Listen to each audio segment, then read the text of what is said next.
Welcome students to our YouTube channel. Students, आज हम इस वीडियो में देखेंगे सूरदास जी का जीवन परिचय।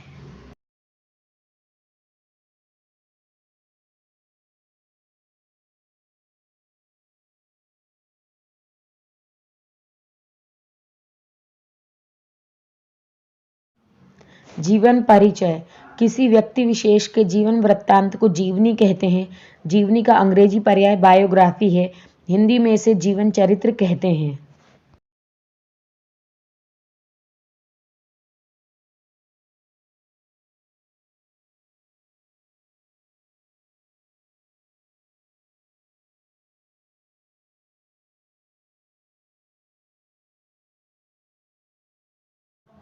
जीवनी या जीवन चरित्र क्या होता है? जीवनी में किसी महत्वपूर्ण व्यक्ति के जीवन के अंतर्वाह्य स्वरूप का घटनाओं के आधार पर कलात्मक चित्रण रहता है। इससे उसके गुण दोषमय जीवन की व्यक्तित्व की अभिव्यक्ति होती है। सामान्यतः जीवनी में सारे जीवन में किए हुए कार्यों का वर्णन होता है, पर इस नियम का पालन आवश्यक नहीं है। भक्ति काल की सगुण धारा के कृष्ण भक्त कवियों में सूरदास अग्रगण्य हैं। वे हिंदी साहित्यकारों के सूर्य कहे जाते हैं।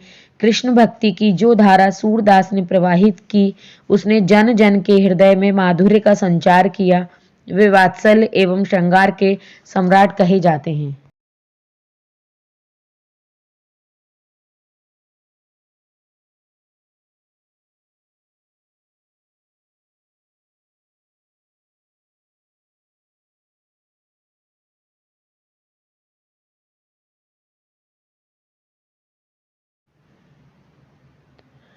जीवन परिचय कवि सूरदास का जन्म संवत 1534 अर्थात सन 1478 ईस्वी में आगरा के समीप रुनकता गांव में हुआ था। महाप्रभु वल्लभाचार्य जी ने इन्हें दीक्षा प्रदान की थी और गोवर्धन स्थित श्रीनाथ जी के मंदिर में इनको कीर्तन करने के लिए नियुक्त कर दिया था। सूर्य नित्य नया पद बनाकर और इकतारे पर गाकर भगवान की स्तुति करते थे। सूरदास मथुरा के गऊ घाट पर रहते थे।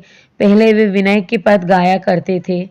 बाद में वल्लभाचार्य जी के संपर्क में आने पर कृष्ण लीला का गान करने लगे।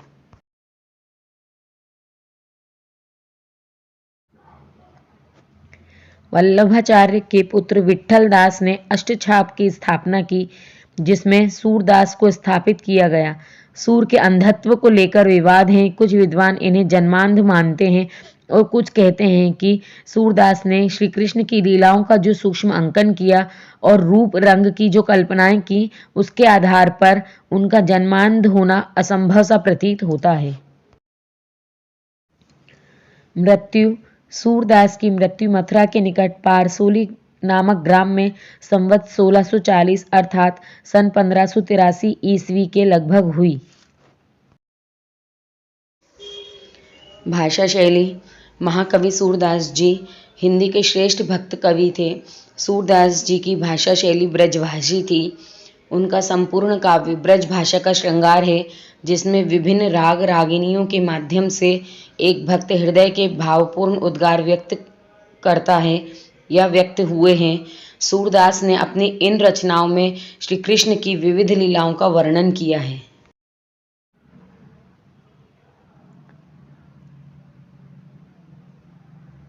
रचनाएं सूरदास द्वारा रचित ग्रंथ हैं सूरसागर, सूरसारावली और साहित्य लहरी। सूरसागर के वर्णव्य विषय का आधार श्रीमद् भागवत है। भक्ति को भव्य और उदात्त रूप में चित्रित करते समय श्रृंगार और माधुर्य का जैसा वर्णन सूर ने अपने सूरसागर में ब्रज भाषा में किया, वैसा उनसे पूर्व किसी भी लोक भाषा में नहीं हुआ था। सूरसागर का सर्वाधिक मर्मस्पर्शी अंश भ्रमर गीत है, जिसमें गोपियों की वाक्पटुता अत्यंत मनोहारिणी है। कहा जाता है कि इसके पदों की संख्या 1.25 लाख थी, जिसमें से अब केवल 10,000 पद ही मिले हैं। सूरसागर के पद गेयता से युक्त हैं, जिन्हें भक्त बड़ी तन्मयता से गाते हैं। दूसरा है सूरसारावली। विद्वानों ने इस ग्रंथ को विवादास्पद माना, तथापि रचना शैली, विषय वस्तु, भाषा भाव सभी दृष्टियों से यह सूरदास की प्रामाणिक रचना है। इसमें 1107 छंद हैं।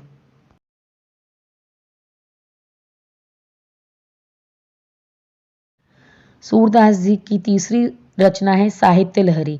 इस ग्रंथ में सूरदास के दृष्टकूट पद संकलित हैं, जिनकी संख्या 118 है।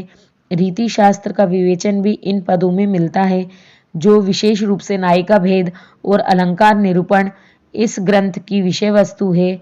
कहीं कहीं श्री कृष्ण की बाल लीला के से संबंधित पद भी इसमें हैं। महाभारत के कुछ प्रसंग भी इस साहित्य लहरी में वर्णित हैं।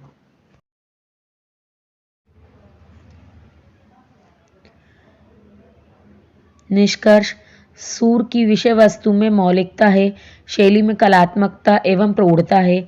उनकी जैसी साफ ब्रज भाषा का प्रयोग बाद में भी हिंदी का कोई कवि नहीं कर सका, अतः वे ब्रज भाषा के सर्वश्रेष्ठ कवि कहे जा सकते हैं।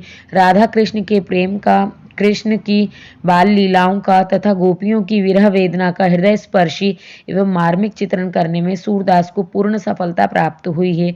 सूर का संपूर्ण काव्य गेय है, जिससे विभिन्न राग रागनियों में गाया जा सकता है। वे भक्त शिरोमणि कहे जाते हैं तथा उसी परंपरा के कवि हैं, जिसमें चंडीदास, विद्यापति और नामदेव आदि कृष्ण भक्त हैं। श्रृंगार और वात्सल्य के तो वे सम्राट ही हैं। स्टूडेंट्स, गेय का मतलब होता है गाने योग्य। स्टूडेंट्स, आपको ये वीडियो पसंद आया तो लाइक कीजिए, शेयर कीजिए एंड चैनल को सब्सक्राइब कीजिए।